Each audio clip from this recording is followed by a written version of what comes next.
So I moved to the UK early 2020, and despite having over 10 years experience investing in Nigeria, it still took me close to another year before I started investing in the UK. Why? That's what we'll be talking about today. I'll be telling you the three things that I had to learn that gave me the confidence to start investing.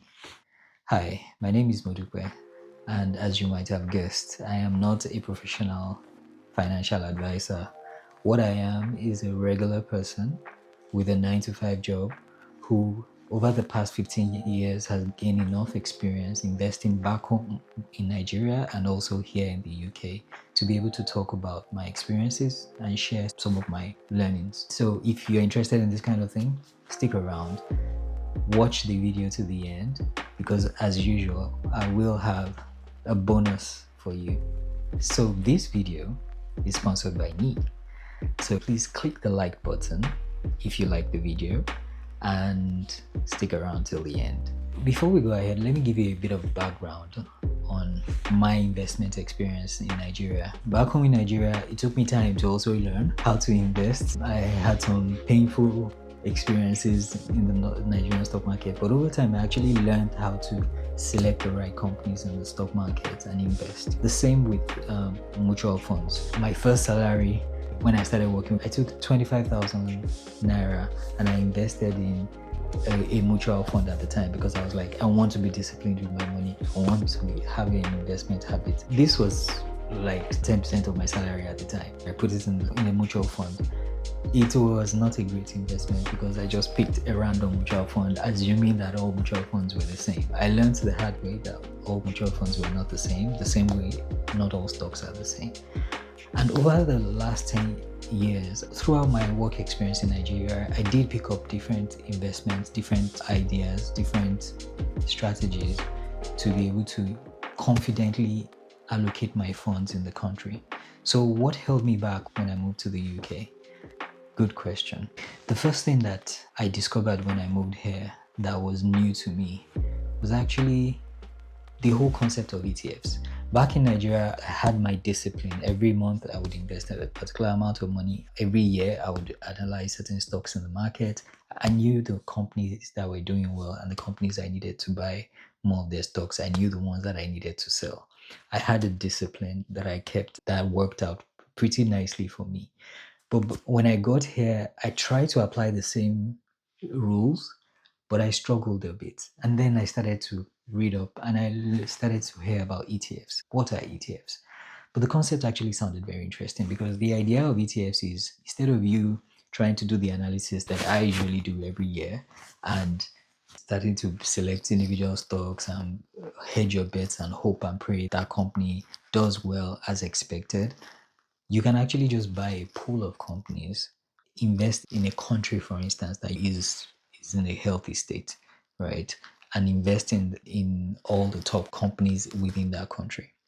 Or you can invest in a sector, for instance. So let's say in the last 10 years, the tech sector in the United States has been having a fantastic time. You could actually decide and say, okay, fine, I'm going to invest in this sector, right? I'm going to invest in the NASDAQ 100, which is top 100 non-financial companies in the US.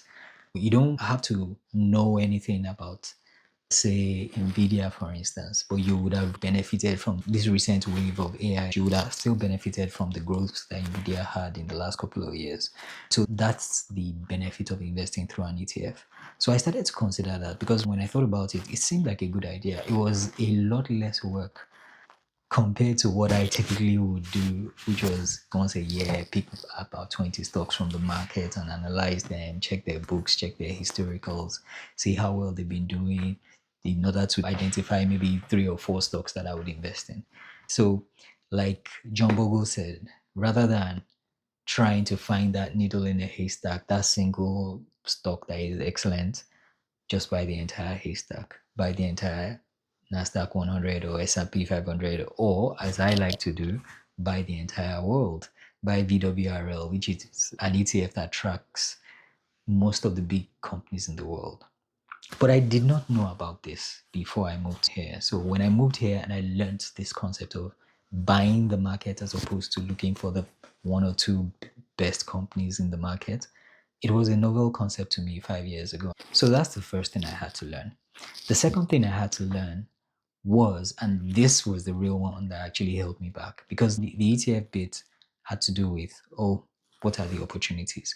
But on the other side, there was the area of what are the risks? What are the risks that you might face if you just invest blindly in a place like the UK? And the first one for me was taxes. So back home in Nigeria, you buy your shares and the government takes their withholding tax through the stockbroker or the stock exchange, right? So you don't worry about declaring, oh, they paid me these dividends, because the government has already taken those taxes before the dividends are paid into your account. You don't worry about, do I need to declare that my stock increased by this amount? A lot of things are already sorted out on the tax area. Most people that work for employers have their payee tax handled by the payroll. So you hardly ever had to worry about, have I paid the taxes? Will the tax authorities come for me because my shares increased in value? But here it's slightly different. You have a bit more responsibility to take care of your taxes. So that was something that kind of held me back, because I was like, I don't want to get in trouble. Actually, let me tell you a quick story.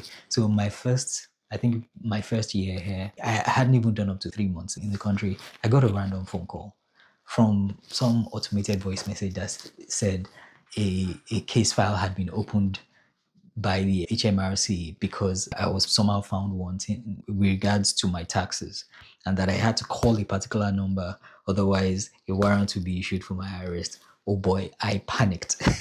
I panicked. And this is probably one of the things that actually made me hold back. Because I called the number, I spoke with some random person who was just trying to get information from me. Then the line went off. Then I called my HR guys and I told them, look, I just got this phone call from HMRC. What are you guys doing with regards to my taxes? And then the HR person told me to chill out, relax, she'll get back to me.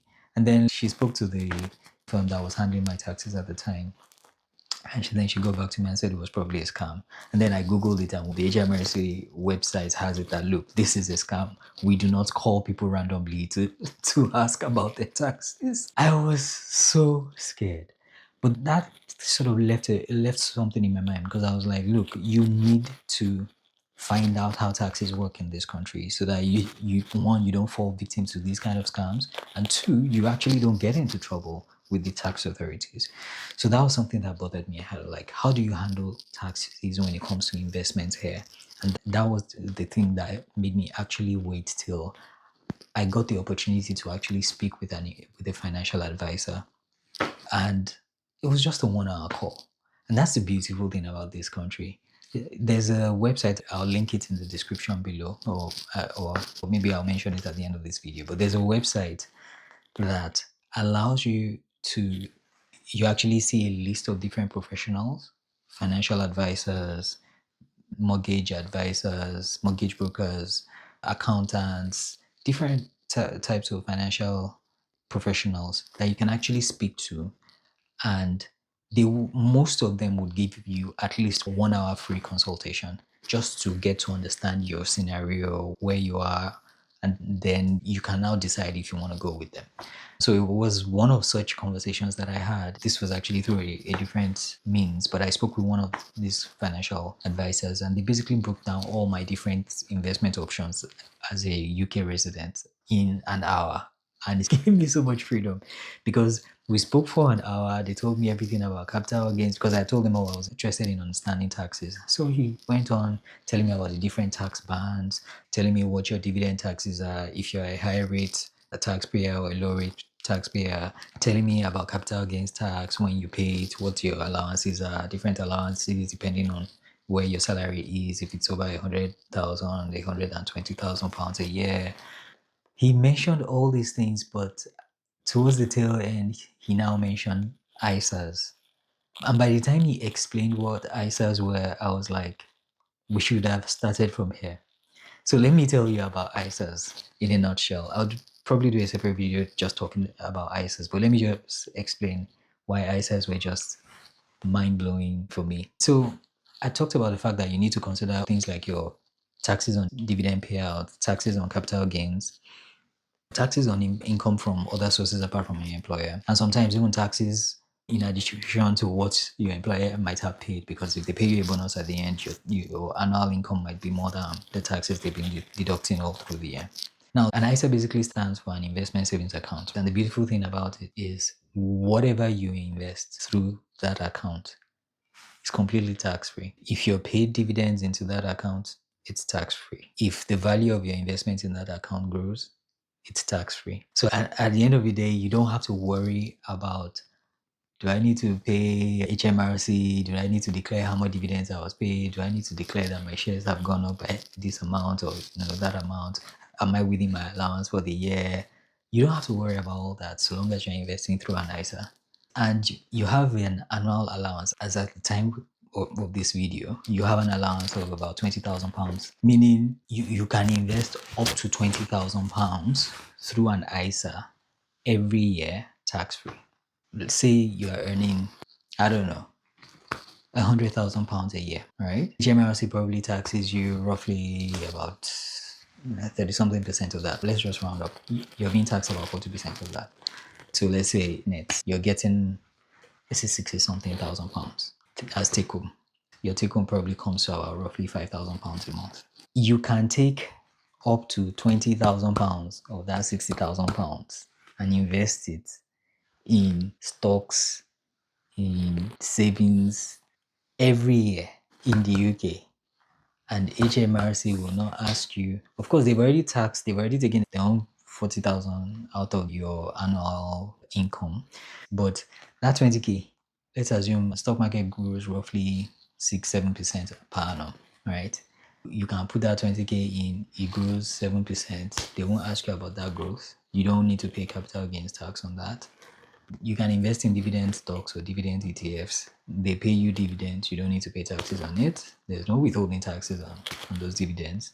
So you just get paid those dividends. Whatever income you make from that investment is completely tax-free. That, for me, was a huge relief. It was the first tax-efficient investment option that I learned about. Now, the other one that other people also explore is using your pensions as a tax-efficient vehicle, because whatever goes into your pension, that investment, because your pension is also an investment vehicle, that investment is tax-free, right? Because it's deducted from source, usually, unless it's a private personal pension.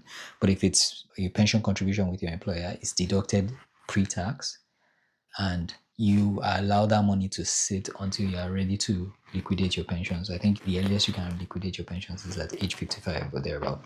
But you allow that money to sit in there and it can grow. And the only difference between your pension and an ISA is an ISA, you can withdraw that cash anytime you like. Unlike a pension that you have to wait till a particular age, you have to wait till you're 55. But an ISA, you can liquidate those investments and withdraw that cash whenever you're ready, which has its pros and cons. So it depends on the kind of person you are. If you are like me and you can actually just invest and look away, an ISA is great. If you are someone that needs a bit more discipline when it comes to your investments, then a pension might be great. When I say a pension, meaning you max out whatever pension contributions your employer allows you to do, and as much as you can without affecting your normal day-to-day life, you also contribute a bit more voluntarily. So that was the second thing I learned: tax efficient investment options in the UK. So we talked about ETFs as a safer, diversified investment vehicle. We talked about ISAs and voluntary pension contributions as tax efficient investment vehicles. The third thing I had to learn before I was able to fully commit to investing here was investment platforms. What investment platforms are ideal? And I've talked about this in a different video. It's interesting in this market. Now, back in Nigeria, I really didn't worry too much about investment platforms. I just picked my stockbroker. I picked my stockbroker over 10 years ago, and I was consistent with them. And I assumed that, the 1% that, 0 point whatever percent that they take is capped and is not going to affect my returns, considering the fact that there's stocks in Nigeria that used to pay dividends of over 10%. The 0 point something percent was not going to really hurt my investment as much as inflation or currency devaluation could.